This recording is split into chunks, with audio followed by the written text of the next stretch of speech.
জাবের রাদিয়াল্লাহু তাআলা আনহু হতে বর্ণিত, তিনি বলেন, রাসূল করিম সাল্লাল্লাহু আলাইহি সাল্লাম বলেছেন, তোমরা অত্যাচার করা হতে সাবধান থাকো।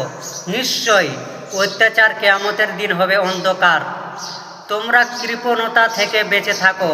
কৃপণতা তোমাদের পূর্বের জনগণকে ধ্বংস করেছে।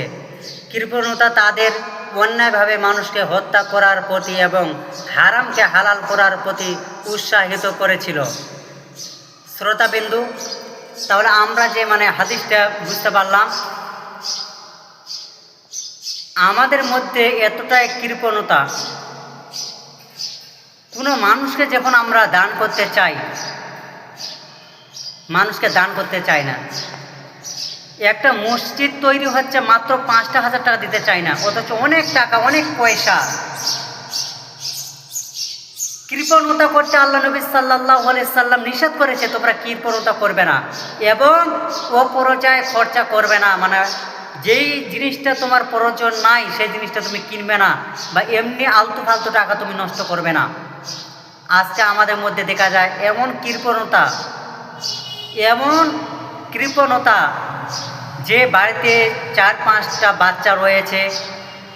আমি নিজেই তো দেখেছি, যখন পোলট্রির দাম একটু 10 টাকা বেড়ে যায়, বাচ্চাদেরকে বলে না, পোলট্রির মাংস খেতে হবে না, ওই 10 টাকা কমবে, তারপর সে পোলট্রির 1 কিলো মাংস কিনবে, তো তারপরে খাবে, তার বাচ্চাদেরকে খাওয়াবে। গরুর মাংসর দাম যদি বেড়ে যায়,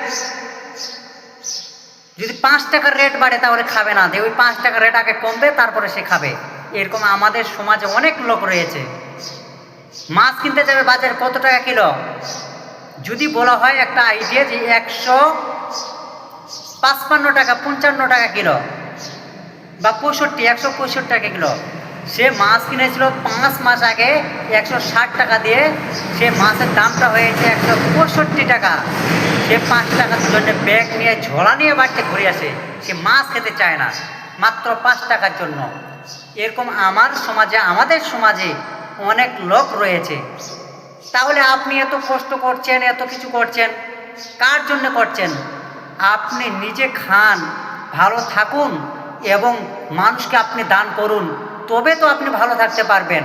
না খেয়ে আপনি কবরে চলে গেলেন, তাহলে আপনার মধ্যে কোনো সুখ শান্তি থাকলো না। আপনার কোটিপতির মালিক হতে পারেন, কিন্তু আপনি তো কিছু খাচ্ছেন না। সামান্য একটা রাজমিস্ত্রি, সে 400-500-600 টাকা দিন রোজগার করে, 400 টাকা প্রতিদিন সে রোজগার করে, কিন্তু সে বাড়ি ফেরার পথে 1 কিলো মাছ কিনে, 1 কিলো মাংস